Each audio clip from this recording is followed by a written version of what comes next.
Hello बच्चों, कैसे हैं आप सब। आज का हमारा टॉपिक है what is the structure of plant and animal cells. क्या कह रहे हैं, सेल्स क्या होती है। अगर हम बात करें सेल्स की तो हमारी लाइफ का जो बेसिस होता है, बेसिस मीन्स आधार। हमारी लाइफ शुरुआती कहाँ से हुई है, सेल से। तो हमारी लाइफ का जो बेसिस होता है वो क्या होती है, सेल्स होती हैं। हमारी लाइफ की जो basic structure and functional unit है वो क्या होती है, हमारी सेल्स। ठीक है, इसीलिए सेल्स को क्या कहा है, लाइफ का बेसिस, आधार कहा गया है। ठीक है, क्योंकि हमारी जितनी भी हमारी बॉडी के अंदर जो भी एसेंशियल प्रोसेस चलती है, चाहे वो हम हैं या प्लांट्स हैं या एल्गी है, जितने भी माइक्रो ऑर्गेनिज्म है, जिनकी जो भी एसेंशियल प्रोसेस होती है, जो इंपॉर्टेंट प्रोसेस होती है उनकी लाइफ में, वो किसके थ्रू होती है, सेल्स के थ्रू। जैसे हमारी metabolism, reproduction, response to stimuli, तो ये सब किसके वजह से हो रही है, जो भी सेल्स और सेल्स का जो काम है, फंक्शन। इसीलिए हम सेल्स को क्या कहते हैं, हमारी लाइफ की basic structure and functional unit. अगर हम सेल्स के बारे में जानकर, अब हम पढ़ते क्यों हैं सेल्स के बारे में, सेल्स की जो हमें समझ है कि हम समझेंगे कि सेल्स का जो स्ट्रक्चर है वो हमें क्या बताता है कि जितने भी लिविंग ऑर्गेनिज्म है, लिविंग मीन्स जो जीवित ऑर्गेनिज्म है, उनका जो फंडामेंटल बिल्डिंग ब्लॉक्स है वो क्या होता है, सेल्स। इसीलिए सेल्स क्या होती है, fundamental building blocks of life.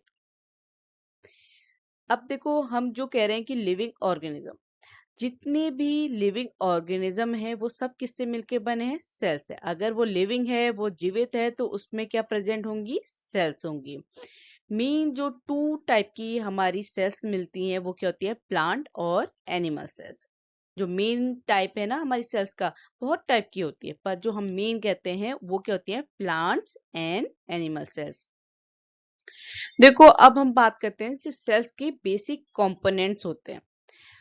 बात कर रहे हैं बेसिक कंपोनेंट्स की, तो वो क्या क्या होते हैं, सेल मेम्ब्रेन, जिसे हम प्लाज्मा मेम्ब्रेन भी कहते हैं, साइटोप्लाज्म, और सेल जेनेटिक मटेरियल जो क्या होता है, डीएनए। देखो, हमने जो बेसिक सेल कंपोनेंट बताए वो तीन ही बताए, क्या, सेल मेम्ब्रेन, साइटोप्लाज्म और सेल जेनेटिक मटेरियल। क्योंकि जो साइटोप्लाज्म होता है ना, उसी में हमारे और जो ऑर्गेनेल्स होते हैं, हमारे सेल ऑर्गेन, वो हमारे किस में प्रेजेंट होते हैं, साइटोप्लाज्म में। जो हमारी किसी भी सेल की जो आउटर मोस्ट कवरिंग होती है वो क्या होती है, cell membrane. In case of animal, plant के केस में सेल मेम्ब्रेन के बाहर से एक और आउटर कवरिंग होती है जो होती है सेल वॉल। ठीक है, हम क्या कह रहे हैं कि हमारे जो बेसिक सेल कंपोनेंट है वो क्या क्या है, सेल मेम्ब्रेन, साइटोप्लाज्म और जेनेटिक मटेरियल। अब जो हमारा साइटोप्लाज्म है, जिसमें हमारे वेरियस ऑर्गेनेल प्रेजेंट होते हैं, वो क्या क्या होते हैं, nucleus, mitochondria, endoplasmic reticulum, Golgi apparatus, lysosome, ऐसे बहुत सारे सेल ऑर्गेनेल प्रेजेंट होते हैं, जो किस पे डिपेंड करते हैं, टाइप ऑफ सेल्स की, किस टाइप की सेल्स है उसी के अकॉर्डिंग उस सेल्स में क्या होते हैं, ये सेल ऑर्गेनेल्स प्रेजेंट होते हैं। क्योंकि देखो, एल्गी, फंजाई, ये सब क्या है, ऑर्गेनिज्म है, सब लिविंग है। तो इनके टाइप पे सेल्स में के ऑर्गेनेल डिपेंड करते हैं। ठीक है, ये तो मेन टाइप के जो हमारे बेसिक सेल कंपोनेंट है, ये आपको कॉमन मिलेंगे हर एक सेल्स में, ये प्रेजेंट होंगे। बाकी जो हम कहेंगे कि एक्स्ट्रा जो भी है वो डिपेंड करता है कि हमारी सेल के टाइप पे। ये जितने भी कंपोनेंट्स होते हैं सेल ऑर्गन में, किस पे डिपेंड कर रहे हैं, सेल्स के टाइप पे। ये सब क्या करते हैं, किसी भी सेल का जो काम होता है, फंक्शन होता है, उसको एक साथ मिलकर पूरा करते हैं ये कंपोनेंट। क्योंकि क्या है कि हर एक जो हमारे सेल ऑर्गन है उसका एक पर्टिकुलर फंक्शन होता है, और उसी फंक्शन को ये क्या करते हैं, एक साथ मिलके परफॉर्म करते हैं। अब हमारे कुछ कंपोनेंट्स क्या होते हैं, क्योंकि हमने क्या कहा, हमारी टू टाइप की जो सेल्स होती हैं मेन, वो क्या होती है, प्लांट और एनिमल सेल्स। तो कुछ कंपोनेंट्स क्या होते हैं, हमारे कॉमन होते हैं, जो प्लांट सेल्स और एनिमल सेल्स दोनों में मिलते हैं। वो क्या क्या है, उन्हें जानते हैं। देखो, हमारी जो प्लांट सेल्स होती है उसमें क्या होता है, सेल वॉल। मैंने क्या कहा था कि हमारी जो आउटर मोस्ट कवरिंग होती है वो क्या होती है, प्लाज्मा मेम्ब्रेन या सेल मेम्ब्रेन। ये किसके केस में है, एनिमल के केस में। प्लांट सेल्स के केस में क्या होता है, जो आउटर मोस्ट कवरिंग होती है वो क्या होती है, सेल वॉल होती है। इसीलिए हमारी जो प्लांट सेल्स है उसमें क्या है, सेल वॉल प्रेजेंट होती है, और एनिमल सेल्स में कोई भी सेल वॉल प्रेजेंट नहीं होती है। हमारे जो प्लांट सेल्स है उसमें जो वैक्यूल्स होते हैं बहुत बड़े बड़े लार्ज शेप में होते हैं, ठीक है। और एनिमल सेल्स में या तो स्मॉल होंगे, छोटे छोटे होंगे, या वैक्यूल एब्सेंट होंगे। क्लोरोप्लास्ट हमारी प्लांट सेल्स में प्रेजेंट होता है और एनिमल सेल्स में क्लोरोप्लास्ट एब्सेंट होता है। ये तो क्या है कि जो हमारी प्लांट सेल्स और एनिमल सेल्स में डिफरेंस है, कि क्या हमारे प्लांट सेल्स में मिलता है, क्या हमारे एनिमल सेल्स में मिलता है। मैं इसे पी से डिनोट कर देती हूँ कि ये क्या है, हमारी प्लांट सेल्स, और ये हमारी एनिमल सेल्स, ठीक है। हम क्या कह रहे हैं कि हमारे प्लांट सेल्स और एनिमल सेल्स में कुछ कंपोनेंट्स क्या होते हैं जो कॉमन होते हैं। वो कंपोनेंट्स क्या है, पहला है हमारा माइटोकॉन्ड्रियन, जो आपको प्लांट सेल्स और एनिमल सेल्स दोनों में मिल जाएगा। Golgi apparatus, rough and smooth ER. ER क्या होता है, एंडोप्लाज्मिक रेटिकुलम, जो क्या होता है टू टाइप का होता है, स्मूथ और रफ। चौथा हो गया हमारा न्यूक्लियस, पांचवा साइटोप्लाज्म, छठा राइबोसोम्स। तो ये क्या है, ये सेल कंपोनेंट्स आपको प्लांट सेल्स और एनिमल सेल्स दोनों में मिल जाएंगे। आज के टॉपिक में हम सिर्फ किसके बारे में बात करेंगे, सेल मेम्ब्रेन के बारे में, जिसे हम प्लाज्मा मेम्ब्रेन भी कहते हैं। सेल मेम्ब्रेन, जिसे हम प्लाज्मा मेम्ब्रेन भी कहते हैं, जो हमारी सेल मेम्ब्रेन होती है वो क्या होती है, सेमी परमेबल होती है। Semi permeable means, semi means आधा, परमेबल मतलब कि वो अलाउ कर रही है। अगर क्या होता है कि वो सब चीजों को अलाउ कर देती है तो कोई चीज हमारी सेल्स को जरूरत ही नहीं है, उसके बाद भी मेम्ब्रेन क्या उसको अंदर एंट्री दे दे रही है, तो क्या होगी, उससे सेल प्रॉब्लम में आ जाएगी। इसीलिए जो हमारी सेल मेम्ब्रेन होती है वो क्या होती है, सेमी परमेबल होती है। और सेल मेम्ब्रेन को ही हम प्लाज्मा मेम्ब्रेन भी कहते हैं। हमारी सेल मेम्ब्रेन जो होती है वो थिन बैरियर की तरह होती है, बहुत पतली सी एक बैरियर जैसा होता है हमारी सेल्स के चारों तरफ, ठीक है। समझ गए, जो हमारी सेल्स होती है उसके चारों तरफ जो आउटर मोस्ट कवरिंग होती है इन एनिमल सेल्स, ठीक है, उसमें क्या होती है, एक आउटर कवरिंग होती है जो क्या होती है, थिन बैरियर की तरह होती है, सेमी परमेबल होती है। इसका कंपोजिशन की बात करें हमारे सेल मेम्ब्रेन की, तो हमारी जो सेल मेम्ब्रेन है वो क्या होती है, फॉस्फोलिपिड मॉलिक्यूल की डबल लेयर होती है, ठीक है। जो हमारी आउटर मोस्ट कवरिंग है ना, जो हमारी सेल से हमारी ये सेल है, तो हमारी जो सेल की जो आउटर मोस्ट कवरिंग है वो क्या है, डबल लेयर। ये इस तरीके से क्या है, डबल लेयर है, और किसकी बनी हुई है, फॉस्फोलिपिड मॉलिक्यूल। फॉस्फोलिपिड मॉलिक्यूल क्या होते हैं, जो हमारे फॉस्फोलिपिड मॉलिक्यूल होते हैं ये लिपिड्स ही होते हैं। इसमें क्या होता है, एक हाइड्रोफिलिक हेड होता है। फॉस्फोलिपिड मॉलिक्यूल के जो हाइड्रोफिलिक हेड कह रहे हैं ना, hydro means water, philic mean love. तो ये मॉलिक्यूल, क्योंकि हम क्या कहते हैं कि जो हमारे लिपिड्स हैं वो वाटर डिजॉल्वेबल नहीं होते हैं, पर ये जो फॉस्फोलिपिड्स मॉलिक्यूल की जो लेयर होती है ना, वो इस तरीके से होती है कि उसका एक तो क्या होता है, हाइड्रोफिलिक हेड होता है, जिसमें क्या है, वाटर इजीली क्या हो सकता है, मिक्स हो सकता है। दूसरा, उसकी दो टेल होती हैं, जो क्या होती है, hydrophobic tell. Hydro means water, phobic means hate, मतलब जहाँ पे क्या है वो वाटर को पसंद नहीं करती है। तो इस तरीके की हमारी सेल मेम्ब्रेन बनी होती है, ठीक है। किसकी बनी होती है, फॉस्फोलिपिड्स मॉलिक्यूल। समझ गए कि फॉस्फोलिपिड्स मॉलिक्यूल क्या होते हैं, वन उनका हाइड्रोफिलिक हेड होता है और टू हाइड्रोफोबिक टेल्स होती हैं। इसके साथ ही जो हमारी सेल मेम्ब्रेन है उसमें क्या होती है, प्रोटीन और अदर मॉलिक्यूल्स भी प्रेजेंट होते हैं। इस तरीके से हमारी सेल मेम्ब्रेन का कंपोजिशन होता है। हमारी जो सेल मेम्ब्रेन होती है वो क्या होती है, सेलेक्टिव परमेबिलिटी होती है उसमें, क्योंकि हमारी सेल मेम्ब्रेन ही क्या है कि किसी भी सब्सटेंस की एंट्री और एग्जिट को कंट्रोल करती है। एंट्री और एग्जिट को कंट्रोल करना मीन्स कि सेल मेम्ब्रेन ही बताएगी कि कौन सा सब्सटेंस सेल के अंदर जा सकता है, कौन सा सब्सटेंस सेल के बाहर आ सकता है। इसी वजह से जो हमारी सेल मेम्ब्रेन है वो हमारी सेल्स के इंटरनल और एक्सटर्नल एनवायरनमेंट को क्या करती है, मेंटेन रखती है, क्योंकि वो क्या है, सेमी परमेबल है। वो ही बता रही है कि कौन सा जो हमारा सब्सटेंस है अंदर जा सकता है, बाहर जा सकता है, और सेलेक्ट भी कर रही है। देखो, सेमी परमेबल है मतलब वो अलाउ करती है एंट्री और एग्जिट की, पर उसके साथ ही साथ वो सेलेक्टिव भी है, सिलेक्शन भी कर रही है कि इस पार्टिकल ने अंदर जाना है, इस पार्टिकल ने अंदर नहीं जाना है। वो प्रिवेंट भी कर रही है, रोक भी रही है। रोकेगी नहीं तो जो सेल्स के लिए इंपॉर्टेंट नहीं है वो पार्टिकल भी सेल्स के अंदर एंटर कर जाएंगे, जो क्या हो जाएगी, प्रॉब्लम क्रिएट हो जाएगी, बॉडी में डिसीज आ जाएंगे। ठीक है, तो इसीलिए जो हमारी सेल मेम्ब्रेन होती है वो क्या होती है, सेलेक्टिव परमेबिलिटी होती है। इसी वजह से हम सेल मेम्ब्रेन को प्लाज्मा मेम्ब्रेन के साथ सेलेक्टिवली परमेबल मेम्ब्रेन भी कहते हैं। क्या नाम हो गए, 3 नाम हो गए, cell membrane, plasma membrane, selectively permeable membrane. इन तीनों में से जो भी वर्ड लिखा होगा वो सबका मतलब सेम होगा। देखो कुछ सब्सटेंस होते हैं जैसे कार्बन डाइऑक्साइड, ऑक्साइड, ऑक्सीजन, हमको पता है ना कि हम ऑक्सीजन इनहेल करते हैं, कार्बन डाइऑक्साइड एक्सेल करते हैं। तो ये जो प्रोसेस है कि इनहेल और एक्सेल करना, वो किसके थ्रू हो रहा है, सेल मेम्ब्रेन के थ्रू। और कौन सी प्रोसेस के थ्रू, डिफ्यूजन। आप समझते हैं डिफ्यूजन क्या होता है। ठीक है, डिफ्यूजन क्या होता है कि किसी भी सब्सटेंस का जब मूवमेंट हो रहा है, कहाँ से, हाई कंसंट्रेशन से लो कंसंट्रेशन में, मतलब मूवमेंट कहाँ से हो रहा है, हाई टू लो, तब हम क्या कहते हैं, उस प्रोसेस को क्या कहते हैं, डिफ्यूजन। जब कोई भी पार्टिकल, कोई भी सब्सटेंस हाई कंसंट्रेशन रीजन से लो कंसंट्रेशन रीजन में मूवमेंट करता है, तो उस प्रोसेस को हम क्या कहते हैं, डिफ्यूजन कहते हैं। जैसे क्या होता है कि हमारी बॉडी में क्या हो रहा है कि कोई भी सेल्स है जिसमें क्या है, हमको पता है कि CO2 क्या है हमारी बॉडी में, सेलुलर वेस्ट है, और ये क्या है, हमारी सेल से बाहर जाना चाहता है, क्योंकि हम, ठीक है, हम अपनी जब ब्रीदिंग प्रोसेस में हम क्या करें, CO2 को बाहर कर रहे हैं। तो CO2 क्या है, हमारी बॉडी के लिए क्या है, वेस्ट है। तो क्या होता है कि जब हमारे सेल्स के अंदर जो CO2 का कंसंट्रेशन है वो क्या हो जाता है, हाई, कहाँ, सेल्स के अंदर।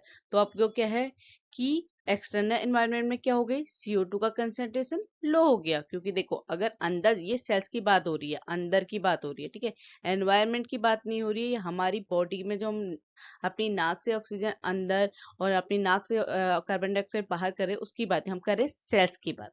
ठीक है, हम कह रहे हैं कि जब क्या है, किसी भी जो हमारी सेल्स है उसके अंदर, ठीक है, सेल्स के अंदर हमारे CO2 का कंसंट्रेशन क्या हो गया, बढ़ गया, और एनवायरमेंट, ठीक है, वहां पे क्या हो गया, CO2 का कंसंट्रेशन कम हो गया। उस टाइम पे क्या होगा कि हमारी सेल्स के अंदर CO2 का कंसंट्रेशन बढ़ने और हमारी सेल्स के बाहर CO2 का कंसंट्रेशन कम होने से क्या होगा, हमारी CO2 कहाँ को मूव करेगी, high concentration to low concentration. देखो अभी हम बात कर रहे हैं हाई और लो, ये क्यों है, क्योंकि जो डिफ्यूजन की प्रोसेस होती है वो क्या होती है, डिफरेंस पे डिपेंड करती है। डिफरेंस मतलब कोई चीज बड़ी होनी चाहिए, कोई चीज घटी होनी चाहिए।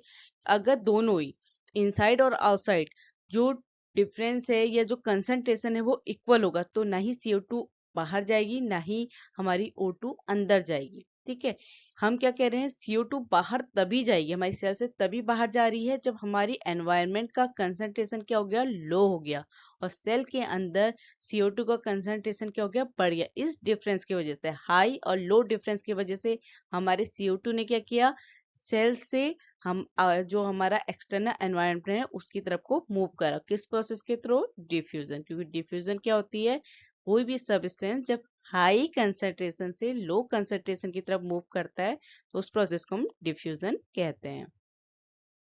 जिस तरीके से कार्बन डाइऑक्साइड हमारी सेल्स में इनसाइड और आउटसाइड डिफ्यूजन प्रोसेस के तरह एंट्री और एग्जिट करती है, उसी तरीके से O2 भी हमारी डिफ्यूजन प्रोसेस के थ्रू किसी भी सेल्स में एंटर और एग्जिट करती है। सपोज O2 के केस में क्या हुआ कि हमारे सेल्स के अंदर क्या हो गई, O2 का जो कंसंट्रेशन है वो क्या हो गया, डिक्रीज हो गया, कम हो गया। और तो अगर सेल्स के अंदर कम हो गया तो बाहर क्या है, अगर ज्यादा हो गया तो हमारी जो O2 है वो कहाँ से कहाँ को एंटर करेगी, एनवायरमेंट से हमारी सेल्स के अंदर, क्योंकि सेल्स के अंदर क्या है, O2 का कंसंट्रेशन लो है, और एनवायरमेंट या आउटसाइड जो O2 का कंसंट्रेशन है वो क्या है, हाई है। तो हमारे डिफ्यूजन प्रोसेस में क्या होता है कि कोई भी सब्सटेंस हाई कंसंट्रेशन से लो कंसंट्रेशन की तरफ को मूव करता है, तो O2 कहाँ को मूव करेगी, high to low, outside to inside. ठीक है, जो डिफ्यूजन प्रोसेस होती है ना वो इम्पोर्टेंट रोल प्ले करती है, क्योंकि हमारी डिफ्यूजन की प्रोसेस के थ्रू ही क्या है, हमारी गैसेस का एक्सचेंज हो रहा है। इनसाइड और आउटसाइड, सेल्स के अंदर और बाहर, किसके थ्रू? डिफ्यूजन के थ्रू। इसीलिए डिफ्यूजन इंपॉर्टेंट रोल प्ले करती है गैसेस एक्सचेंज में। जो हमारी वाटर होता है ना, वाटर भी क्या है? सब्सटेंस है, ये भी डिफ्यूजन के लॉ को फॉलो करता है। पर जो हमारा वाटर मॉलिक्यूल्स का जो मूवमेंट है, उसमें जो प्रोसेस होती है उसको हम क्या कहते हैं? ऑस्मोसिस। हमारे कार्बन डाइऑक्साइड और ऑक्सीजन के केस में जो हमारे सब्सटेंस का मूवमेंट है, उसे हम किस प्रोसेस के थ्रू बता रहे हैं? डिफ्यूजन। पर हमारा जो वाटर मॉलिक्यूल है, जब वो selectively permeable membrane means plasma membrane में मूव करता है, तो उस प्रोसेस को हम क्या कहते हैं? ऑस्मोसिस। ऑस्मोसिस सेम प्रोसेस होती है जैसे हमारी डिफ्यूजन होती है, हाई टू लो कंसंट्रेशन, बस नाम का चेंजेस है। मींस जब वाटर मूव कर रहा है हाई कंसंट्रेशन से लो कंसंट्रेशन की तरफ, तो उस प्रोसेस को हम क्या कहते हैं? ऑस्मोसिस। जो हमारी किसी भी सब्सटेंस का जो मूवमेंट होता है ना प्लाज्मा मेम्ब्रेन, वो किसके अमाउंट पे डिपेंड करता है? कि वो कितने अमाउंट, वो जो सब्सटेंस है उसका कितना अमाउंट वाटर में डिजॉल्व है। वो भी क्या है, जो अमाउंट है वो क्या अफेक्ट करता है कि हमारा जो वाटर मॉलिक्यूल प्लाज्मा मेम्ब्रेन के अंदर या बाहर जाएगा या नहीं, क्योंकि प्लाज्मा मेम्ब्रेन क्या है? कंट्रोल कर रही है एंट्री और एग्जिट की। पर हम क्या कहते हैं? ऑस्मोसिस में क्या हो रहा है कि वाटर तभी मूव करेगा जब हमारी सेल्स के अंदर कंसंट्रेशन क्या है? हाई है, और बाहर लो है, तो हमारा वाटर मॉलिक्यूल क्या होगा? अंदर से बाहर को जाएगा। पर अगर हमारे केस में क्या है कि जो हमारा, जैसे किशमिश का एग्जांपल लेते हैं, देखो किशमिश क्या होता है? हमारे समझिए किशमिश हमारी सेल है, हमने उसको पानी में डिसॉल्व किया, तो अब क्या देखते हैं आप कि अगर आप उसे भिगा हुए रखेंगे ना बहुत देर तक, तो क्या होता है कि जो हमारी किशमिश की सेल्स होती है वो क्या करती हैं? जो आउटसाइड का वाटर है उसको क्या करती है? अपनी सेल्स के अंदर ले लेती है। ज्यादा लेती है तो फट जाती है ना। पर क्या है कि हमारा जो मूवमेंट हो रहा है वो कहाँ से हो रहा है? हाई कंसंट्रेशन टू लो। हमारी जो किशमिश के अंदर जो वाटर है अमाउंट है वो क्या है? कम है। अब क्या है? बाहर ज्यादा है, तो उसने क्या किया? आउटसाइड टू इनसाइड मूवमेंट किया। तो उस प्रोसेस में क्या कह रहे हैं हम? वाटर मॉलिक्यूल को ऑस्मोसिस कह रहे हैं, कि हमारे जो वाटर मॉलिक्यूल है वो एक्सटर्नल एनवायरनमेंट से हमारी सेल्स के अंदर एंटर करे through the process of osmosis. तो इसी तरीके से जो हमारा कोई भी सब्सटेंस है, ठीक है, चाहे वो कार्बन डाइऑक्साइड ऑक्सीजन है, वो डिपेंड करता है कि उसका कितना अमाउंट वाटर में डिजोल्व है, वो भी क्या करता है? अफेक्ट करता है, क्योंकि ऑस्मोसिस की प्रोसेस होगी। तो ऑस्मोसिस क्या है? कैसे होगी? High to low. तो इसलिए जो सब्सटेंस का अमाउंट है वो इस बात पे डिपेंड करता है कि वो कितने अमाउंट वाटर में डिजोल्व है। अब समझते हैं हम अपनी सेल मेम्ब्रेन के फंक्शन को। सबसे पहला जो फंक्शन होता है हमारी सेल मेम्ब्रेन का, वो क्या होता है? प्रोटेक्शन। क्योंकि क्या है, ये किसी भी सेल की आउटर मोस्ट कवरेज, सबसे बाहर, तो ये क्या करती है? प्रोटेक्ट करती है हमारी सेल्स के जितने भी ऑर्गन हैं उनको एक्सटर्नल एनवायरनमेंट में।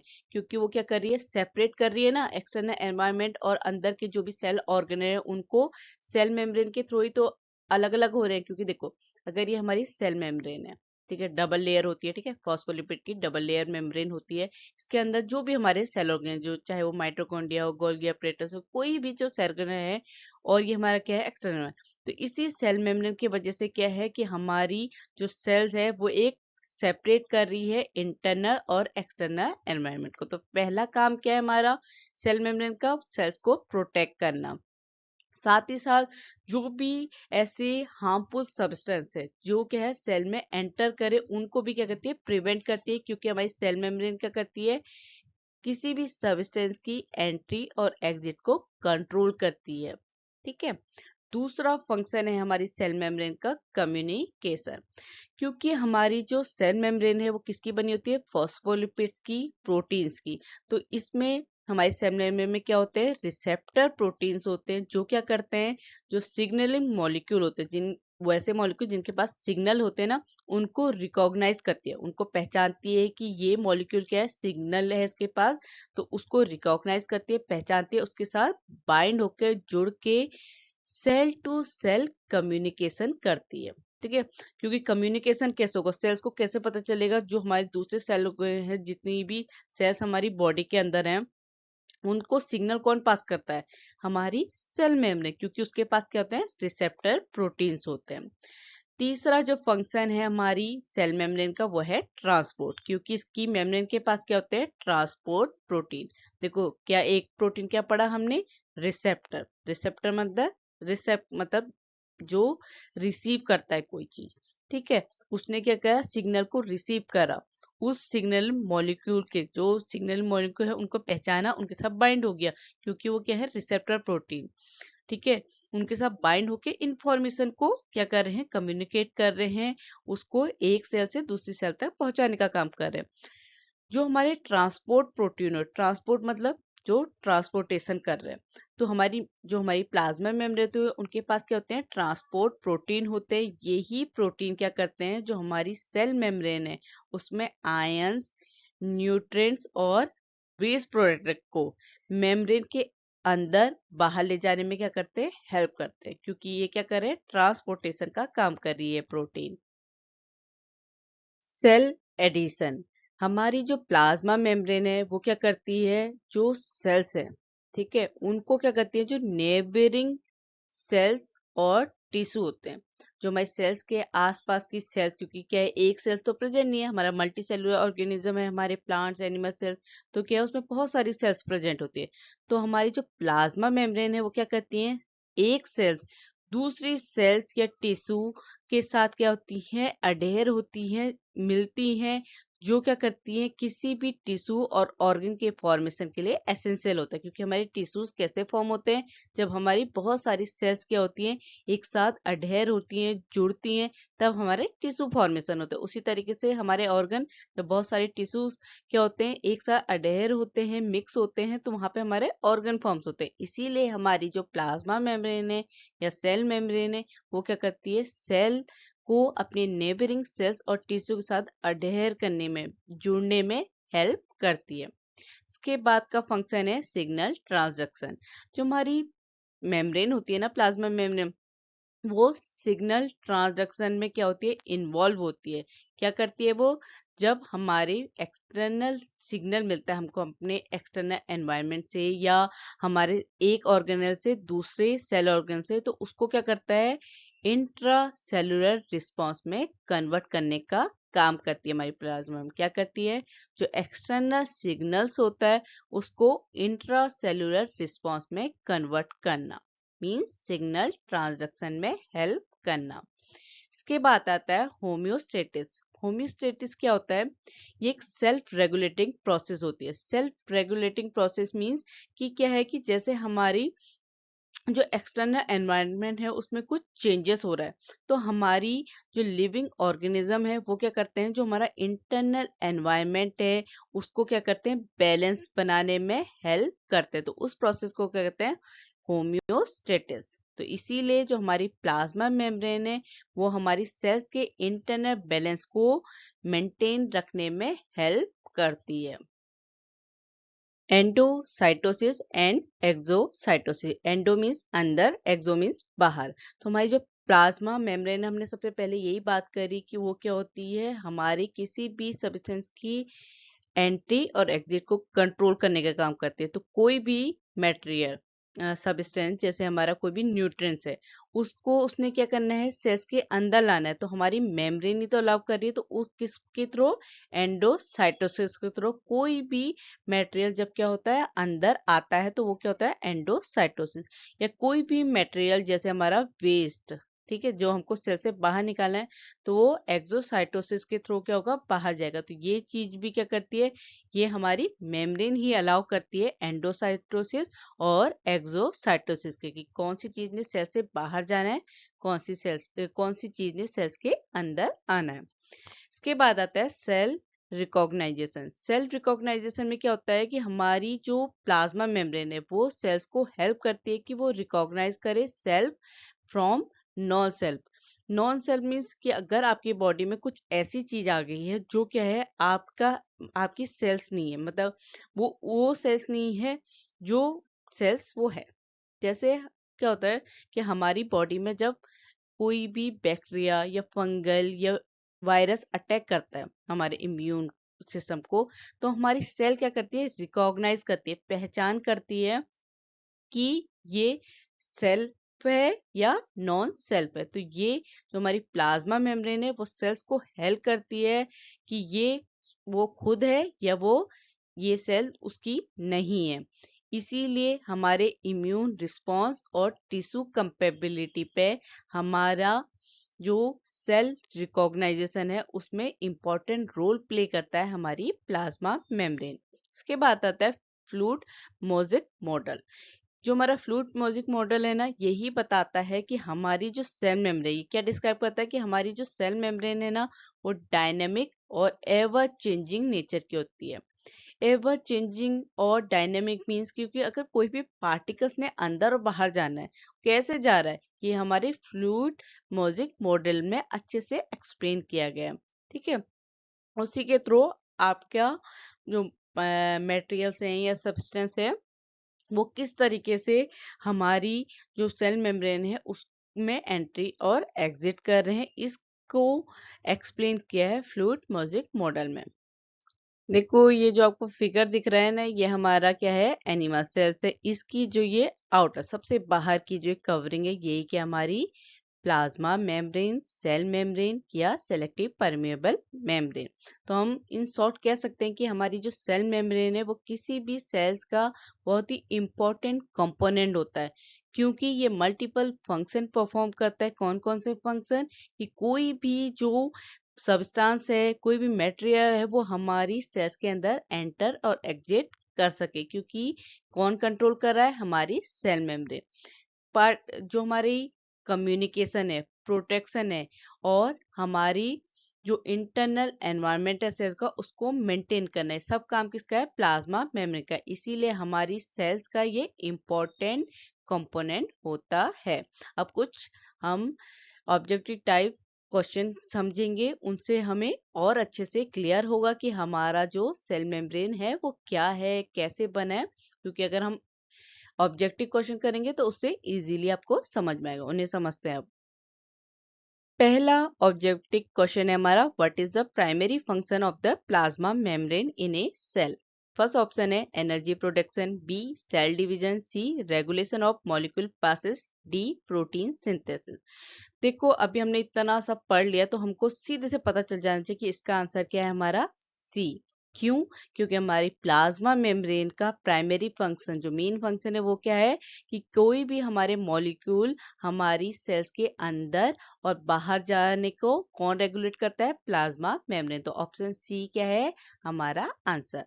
सेकंड क्वेश्चन है, which of the following is not a component of the plasma membrane.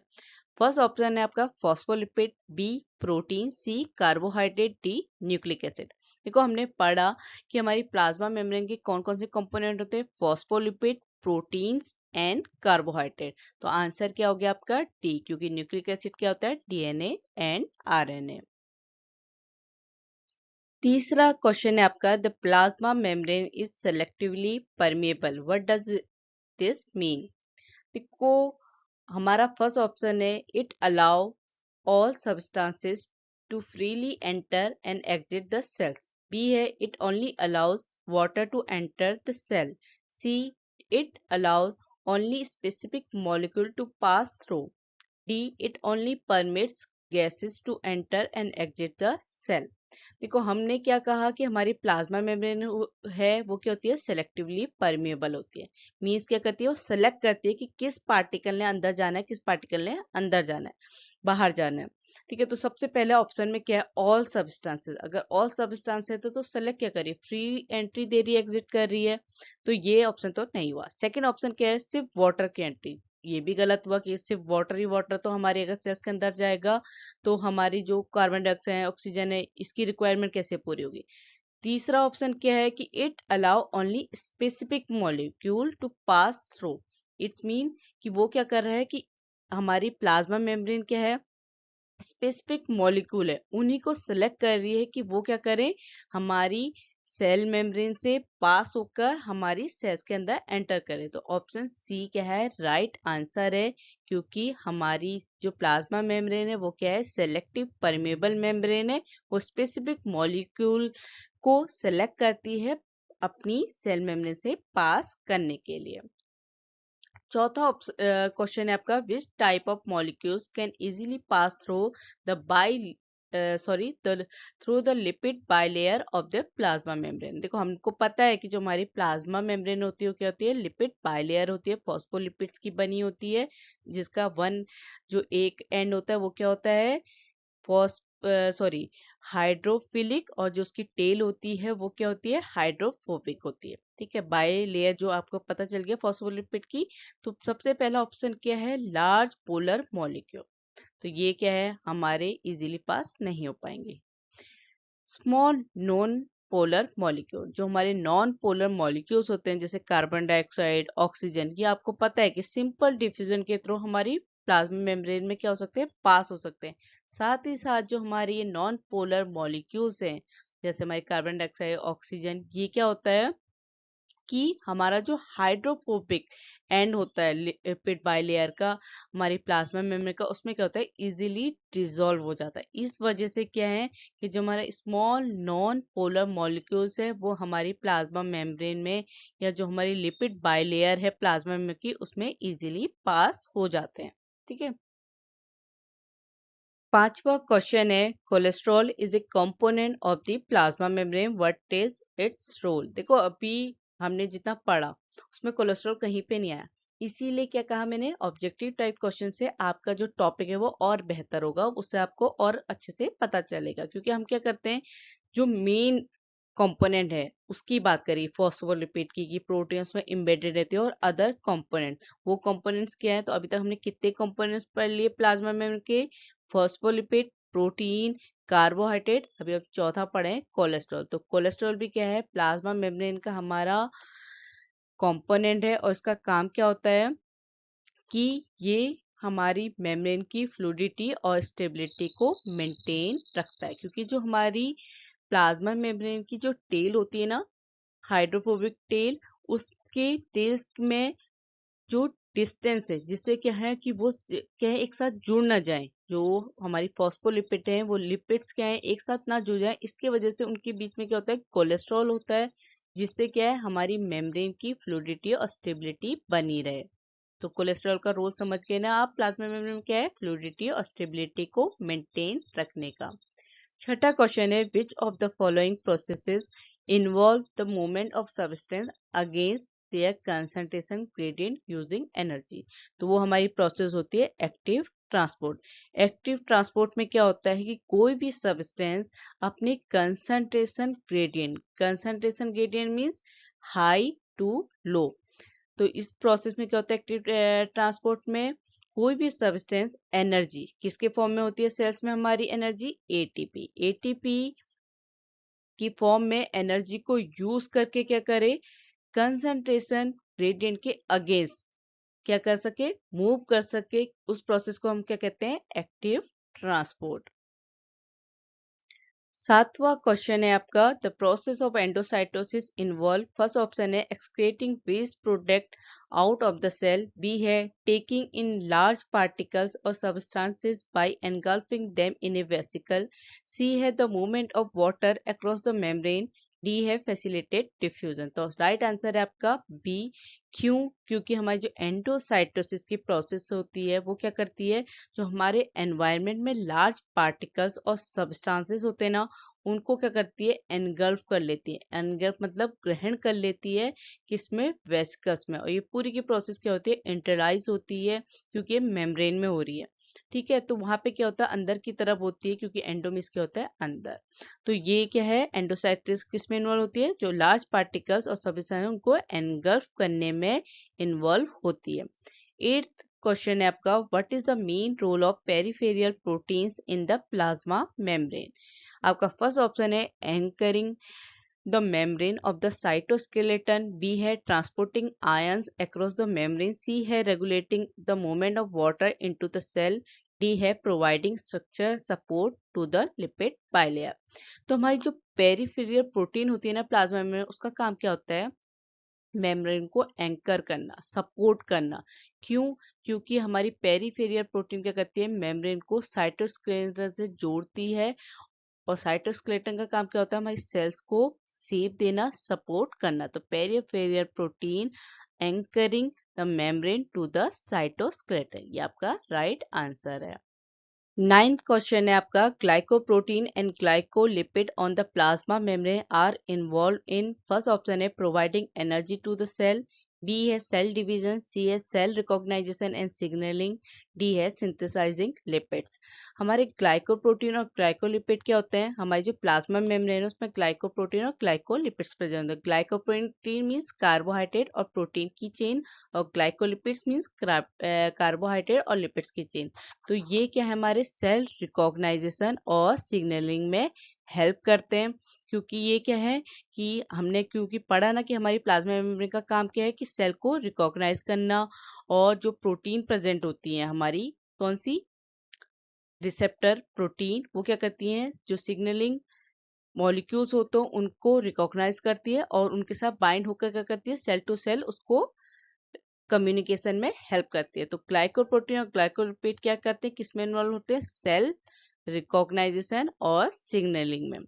10वां हमारा क्वेश्चन है, which of the following molecules can freely diffuse through the plasma membrane without the need for transport protein. हमने पढ़ा ना कि हमारी plasma membrane में क्या होती है, ट्रांसपोर्ट प्रोटीन प्रेजेंट होती हैं, जो क्या कर रही हैं, हमारी ट्रांसपोर्टेशन में हेल्प कर रही हैं।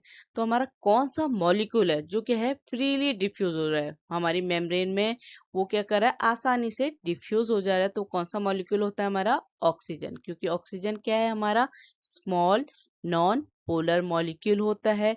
साथ ही साथ क्या है कि ये जो प्लाज्मा मेम्ब्रेन का हाइड्रोफोबिक एंड होता है ना, वहाँ पे इजीली डिसॉल्व हो जाता है।